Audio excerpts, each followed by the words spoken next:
Hi, I'm Dr. Arlen Myers. I'm President and CEO of the Society of Physician Entrepreneurs, and welcome to another edition of SoPE School. I thought today I would discuss the entrepreneurial DNA and sort of the entrepreneurial mindset. It's my opinion that innovation really starts with mindset, and mindset has to do with how you see the world and the behaviors that you exhibit.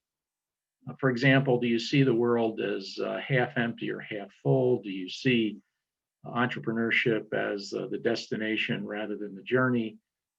Did you see it as a fairly well orchestrated pathway, or you see it as a puzzle? And research by investigators at the Harvard Business School, which was published in a book called The Innovator's DNA, essentially looked at why is it that some innovators are the way they are and run companies the way they do and others don't.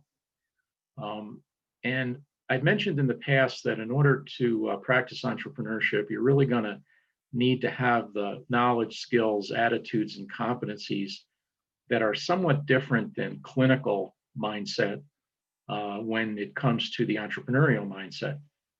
So what are these competencies? And there are lots of them. And I've alluded to an article in the comments section of this video where you can learn more. But I want to concentrate specifically on 5 that seem to be fairly common. And those are associating, questioning, experimenting, connecting, and observing.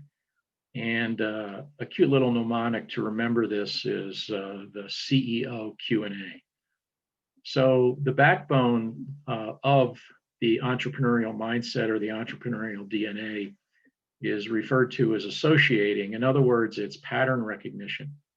And Steve Jobs mentioned that innovation is really about connecting dots. So people who are good at this are able to see things that other people don't. They're able to connect events, and they're able to connect advances in industries outside their own particularly. I personally do not think that sick care can be fixed from inside. And in fact, there are very few industries that can be fixed from inside. And most of the time, the innovations come from outside the industry. A typical example would be telemedicine coming from the aerospace industry. We're seeing a lot of obviously data management and data analytics coming from the tech industry. There's several examples of what's happening in sick care from the fintech industry. So you really sort of have to look outside of the medical or sick care domain to borrow ideas or see how things are happening. And those people who are good at seeing pattern recognition of what's going on in other industries and how it can be applied to their industry seem to demonstrate a trait of their entrepreneurial DNA. The next one is questioning. In other words, what if, why is it? Entrepreneurs have an attacker mentality, not a defender mentality. And that will sometimes get you, if not often, sometimes, a lot of times will get you into trouble when you challenge the status quo. But that's really been the history of innovation. And it dates back many, many centuries, actually, all the way back to Machiavelli and the Prince describing how difficult it is to institute change because you have a lot of vested interests now who are resisting the change. In the case of US sick care, we're now spending 3.8 trillion, and there's a lot of people who benefit from the existing system and simply don't want to see it changed. So you need to sort of attack and ask questions. Why doesn't somebody do blank? How come we do things the way we do? Suppose we were to do it a different way. The third is experimenting. Now, I've mentioned in a previous video that the business model canvas and value proposition design is really an experiment. You're setting up hypotheses, you're doing customer discovery, you're figuring out whether you're sort of on the right track toward product market fit. And you're constantly running these experiments that are characterized by creating a hypothesis, designing an experiment, running the experiment, accumulating the data, analyzing the data. and then deciding whether your business model hypothesis is valid or invalid.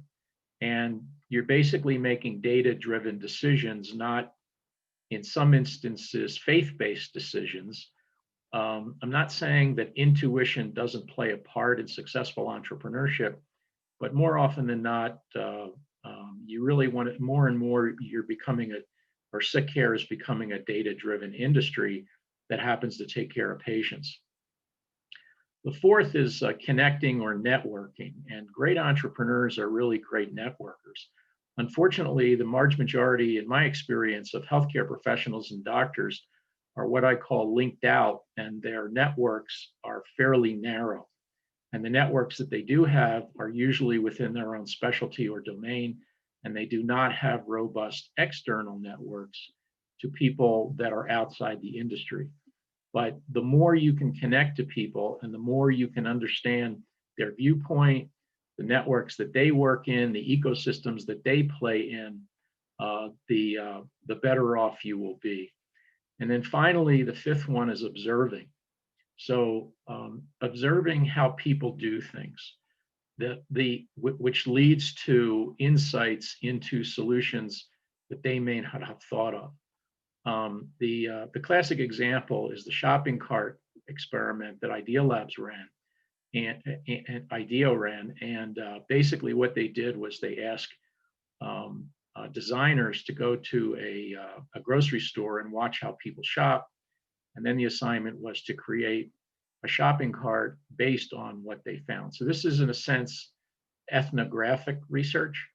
You basically watch how people work. And probably an iteration of that now is biodesign, where basically bioengineers who are interested in developing medical devices are tasked relatively early in the program with spending time with doctors, with surgeons, with interventionists, with frontline people to see how they actually take care of patients, so they can get some insights into problems they see that the practitioners may not see. So these 5 traits, and as I said, you might remember them by the CEO Q&A: connecting, experimenting, observing, questioning, and associating are things that you can practice to develop your entrepreneurial mindset. And I've created a link to an article describing how you can practice these things in the coming year. The last point I would make is that the researchers also found that great entrepreneurs and what I call leaderpreneurs are people who don't manage innovation systems, they lead innovators. And I think more and more with innovation centers and care innovation centers and chief innovation officers, we run the risk of thinking that creating structure and process will lead to innovation outcomes, when in fact, most of the process involves hiring, developing, promoting innovators, and leading them. This is Dr. Arlen Myers. I'm with the Society of Physician Entrepreneurs, and I hope you'll join us at www.sopenet.org. And I appreciate your listening to this episode of SoPE School. Thanks.